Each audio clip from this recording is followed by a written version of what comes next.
Hey guys, we're over here at Surf Expo. We're here with Christian and Donovan from Ocean Magic, and we are here to hear their story. We'll start with you, Christian. Tell us a little bit about your experience. How did you even get into this industry? So I've been a sponsored skateboarder for a while now. One of the companies that I rode for is a surf shop called Ocean Magic. And I rode for them for about 3 years. And I was running a different business for the same owner, had nothing to do with the surf skate industry. But a little over a year ago, they were like, it kind of makes more sense for you to be working at the skate shop, surf shop, than a pickleball store, which is where I was at originally. I don't even play pickleball, so it was like, really? I was like, yeah, dude, that's way better. So they brought me over. Donovan was already there. He's the surf goods buyer. But yeah, last year was my first year coming to Expo, last January. So that was kind of my initiation into it, just through being a team rider for the shop. Somehow ended up running the shop a couple years down the line, but Awesome. that's how we got to where we're at now. Well, you must have done a pretty good job if you worked your way up that way. That's awesome. Yeah. That's awesome. And Donovan, what's your story? How did you get involved in this? So I started working in the surf industry when I was 16 at a surf shop called Surf Central. I worked there for around 2 years, and unfortunately they went out of business. But pretty much that introduced me into the whole surf industry world and how the whole retail side of it works and stuff like that. I went over to Ocean Magic because one of the ex-employees at Surf Central went there.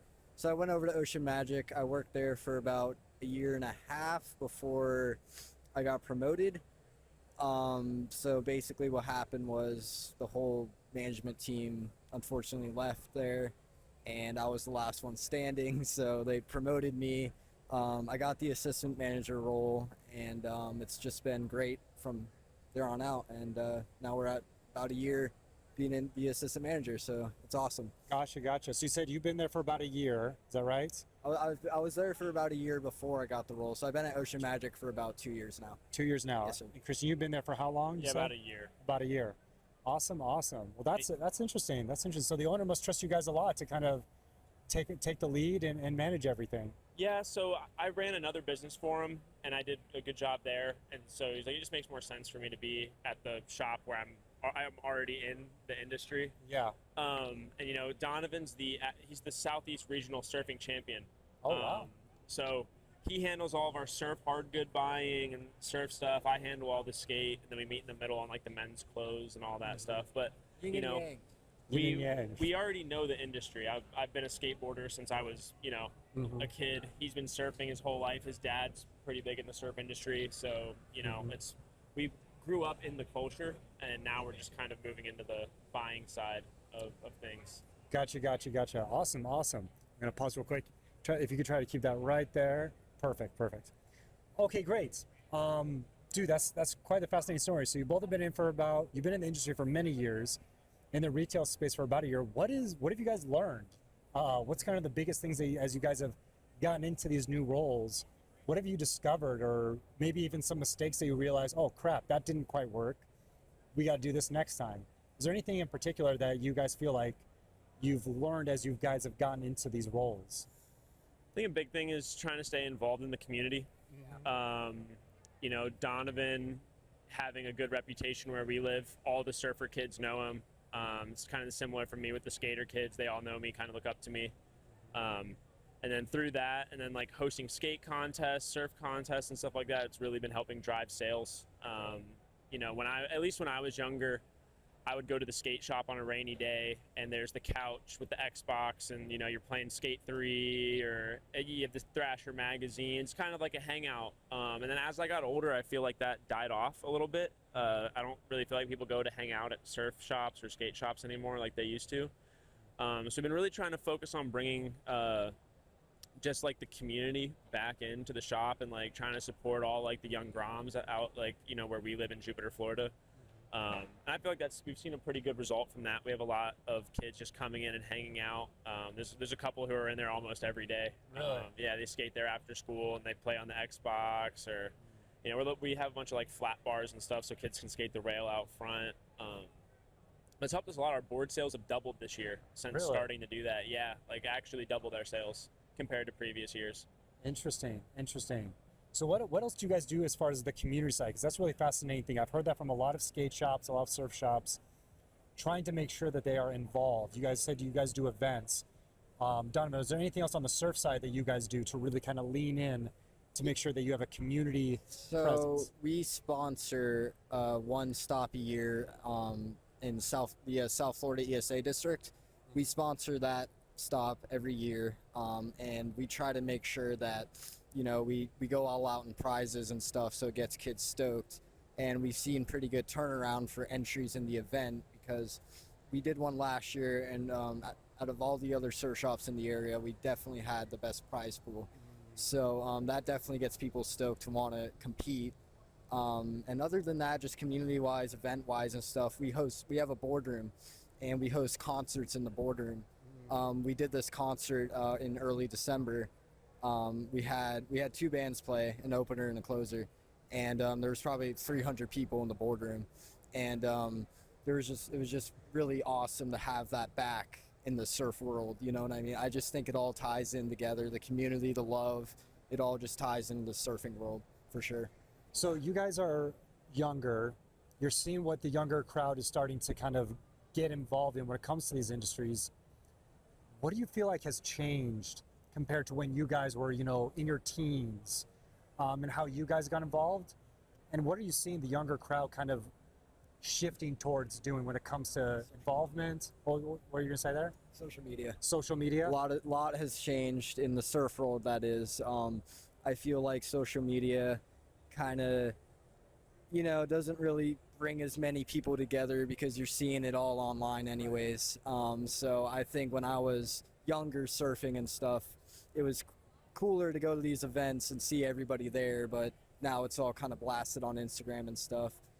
So I think a big aspect on what we're trying to do is we're trying to bring that love back to the community. You know what I mean?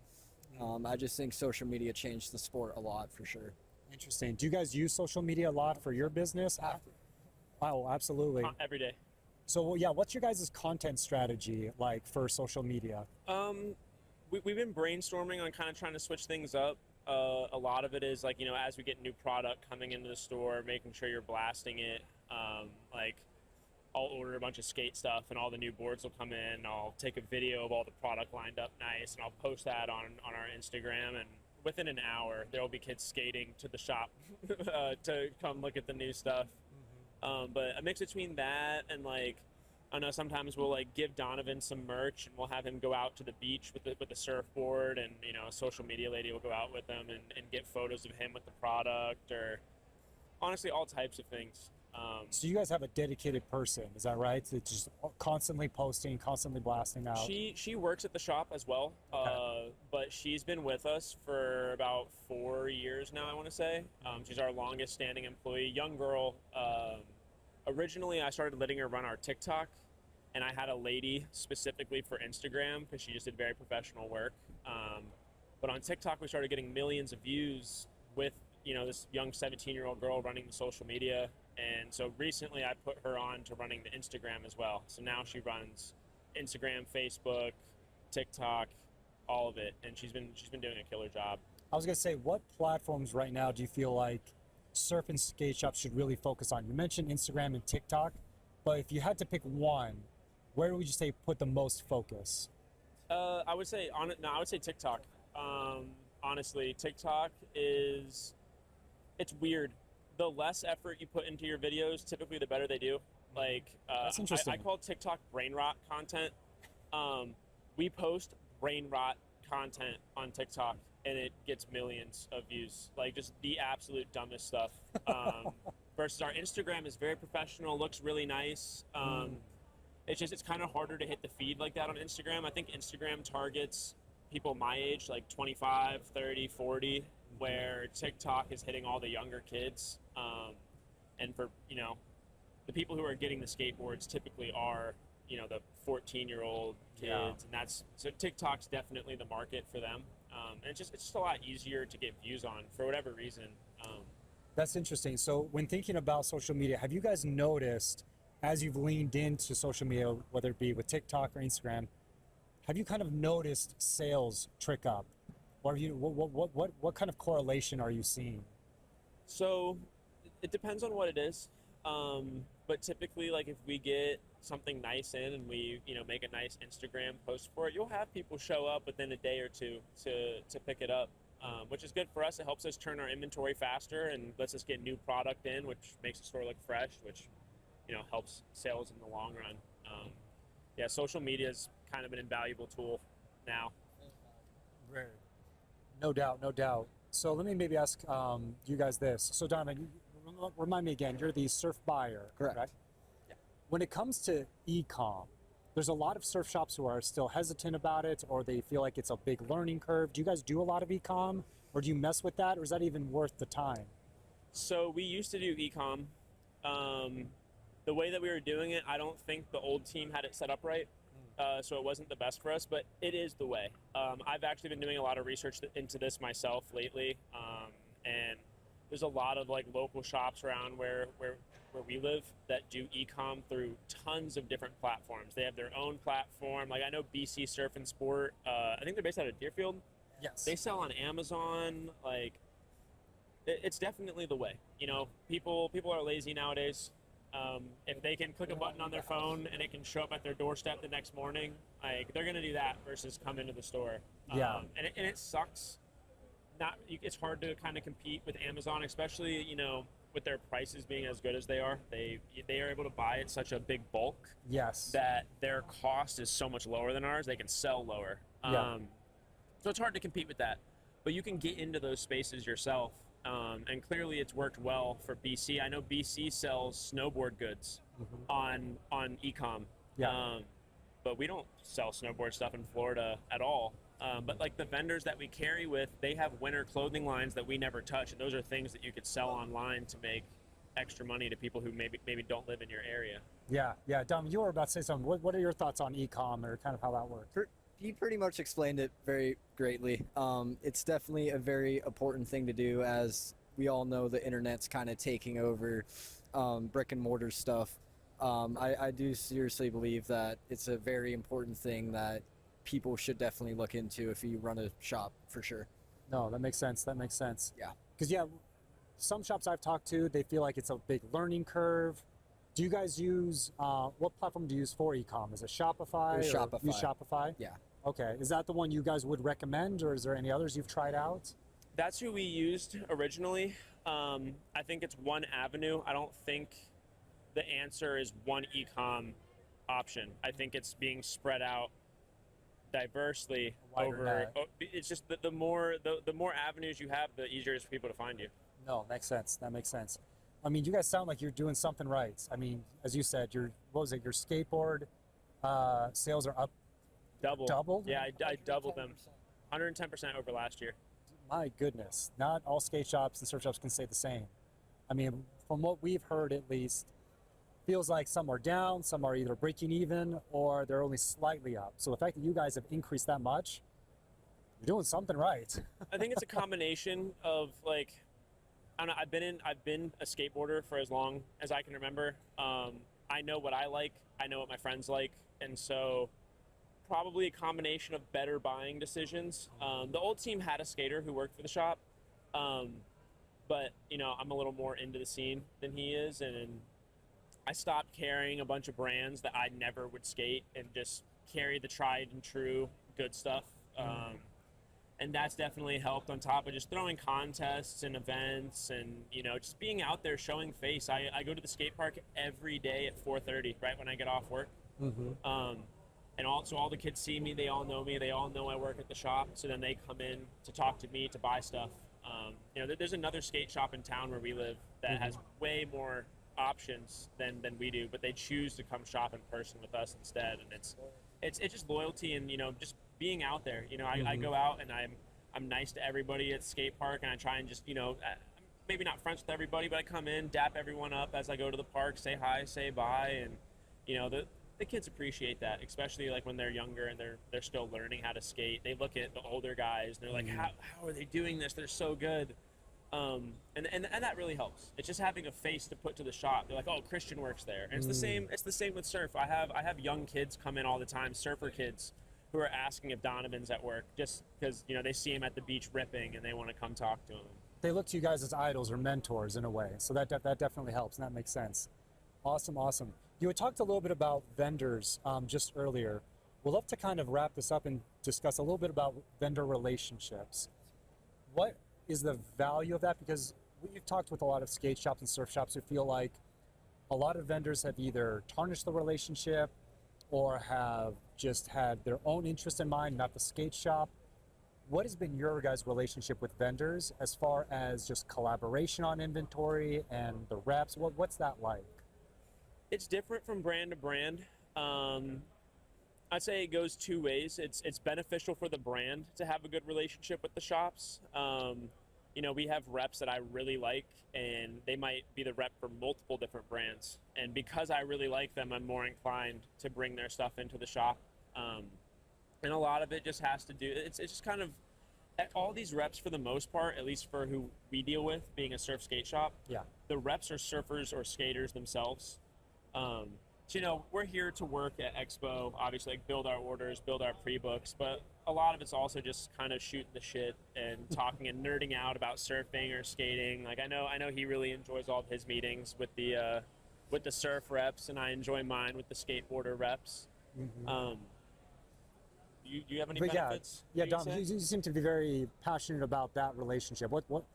Explain to me what that's like, or why you feel like that is so important to be aligned. It's really important, man. I mean, you know, you're working with these people every week. You know, you're emailing them, texting them, calling them, and when you have a good relationship with them, it really just makes things a whole lot easier. You know, and at least the surf side, I'm sure it's like the same the skate side, but you know, we're of course we're here to make money, but you know, at the end of the day, the surf industry, the surf world, it's all about fun. You know, and you know, it's just really important to have fun with these people. And one of our vendors out the back, we brought their brand in when they were smaller, and now they have a booth at Expo. And you know, since we had such a good relationship over the past year, this is going back to the event I was talking about.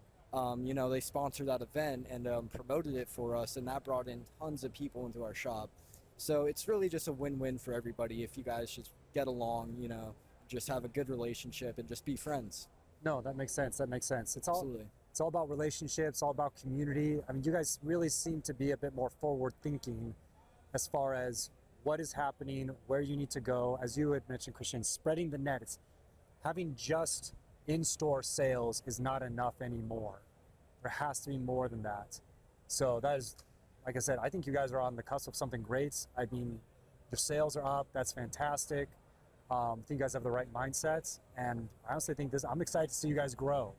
I mean, is there any talks about expansion with Ocean Magic, or are you guys kind of wanting to keep it with what you guys have and just kind of grow a single location type of thing? I think that when you expand, you kind of lose quality control. Interesting. Okay. I think the thing that people really like about our shop is that you have someone who's knowledgeable when you come in to talk to. And if anyone has a problem with skateboard stuff, I'm there. One of our team riders works there. There's a couple younger kids from the skate park who we have working there, so they know what they're talking about. And then you have this guy who's the all-time surf nerd.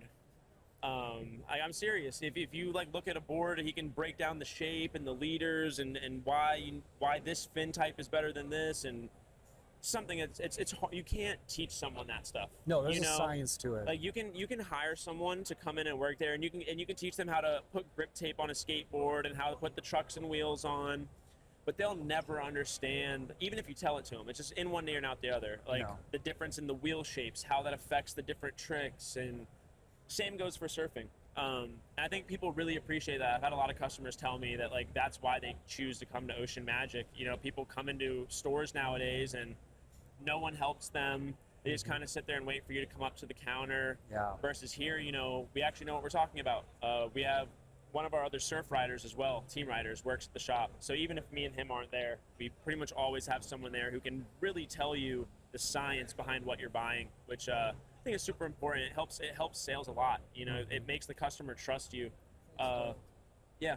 Awesome. But it creates kind of a trust between you guys that like, okay, what I'm buying is solid. This person knows what they're talking about, and it's not just they're trying to get me to spend money on whatever. Well, and that's been the fascinating thing. Like what we've actually started to see from our side on the data side is it seems that younger people are wanting that experience more.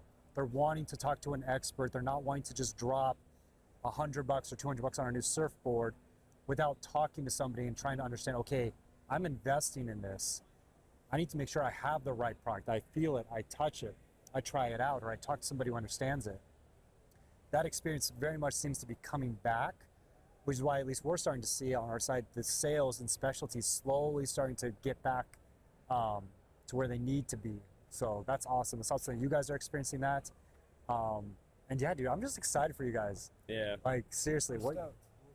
We're really stoked and very excited to see what the future holds for us. Awesome. Well, to kind of wrap things up, is there anything you guys want to kind of final share? Where do you guys see the industry going? You've kind of talked about social media, e-coms, or anything else that you guys think like, okay, yeah, the surf industry, the skate industry, it's going in this direction, and this is what we're doing to get ready for it. I think over the past handful of years, it's been going in more of a corporate direction. A lot of bigger companies are buying out the skate companies and just removing like the core reason why we all love them, which is that, you know, you go into the skate shop and you get to hang out, you're friends with the people who work there. Like that needs to come back. And I've seen that there's another brand who's here today. There's Sector 9. Sector 9 used to be owned all by skateboarders. They sold the company to like Billabong or I don't know, one of those big companies, but they destroyed the brand because they don't know anything about skateboarding. They're not a part of the industry. Their graphics were terrible. Well, the OG guys came back. There's like eight or nine of them. Bought the company back, I want to say maybe a year and a half, 2 years ago. Yeah, I heard that. Yeah. But since then, graphics are sick again. They're actually coming out with new, like, innovative product. Like, they just built this new skateboard truck that's, like, only they have it. And I was riding it earlier today. It was actually really nice. But they're bringing back, like, the actual, like, skaters into the community, which I think is the most important thing. That's what, you know, drives the sales and drives the stoke, which is, you know, really what helps the sales the most, I think. Just having kids that are stoked on, you know, what's happening. Right. People who are in the industry, managing the businesses, who know the customer, who are the customer even. So yeah, no, that makes total sense. That makes total sense. Any other kind of final thoughts or any else that you think like, hey, where's the industry going, or from the surf side even? You know, it's honestly very similar to the skate side, I feel like. Unfortunately, you know, the bigger corporations are starting to kind of control the market in a way. But, you know, there is still that core guy that, you know, is still running these brands, a lot of these brands. You know, it's really hard to say which way it's going to go. But yeah, I mean, it's super similar to the skate side, you know. There's rarely any surfboard shapers that hand shape anymore. You know, there's still a handful of guys that do, but not many. A lot of guys use machines and CNC machines and stuff like that. And I've noticed that sometimes customers don't like that. They want that OG hand-shaped board, you know what I mean? But you know, if you're a bigger board brand and you have a bunch of orders, you don't have a choice but to use the CNC machine. Yeah. So you know, it's hard to say, but you know, hopefully it kind of stays where it's at. You know, it's pretty nice where it's at right now. So we'll just have to wait and see. No, I appreciate that. Appreciate that a lot. Well, guys, really do appreciate your time. Love hearing your story. Like I said, I'm super stoked for where you guys are going. I'm excited to see just how you guys grow and how you guys kind of make that staple in the community. So really do appreciate your time. And yeah, this is going to be, we're excited for this year. We think this is going to be a really good year. We are too, for sure. Awesome, awesome. Well, thanks so much for joining everybody. And yeah, check later.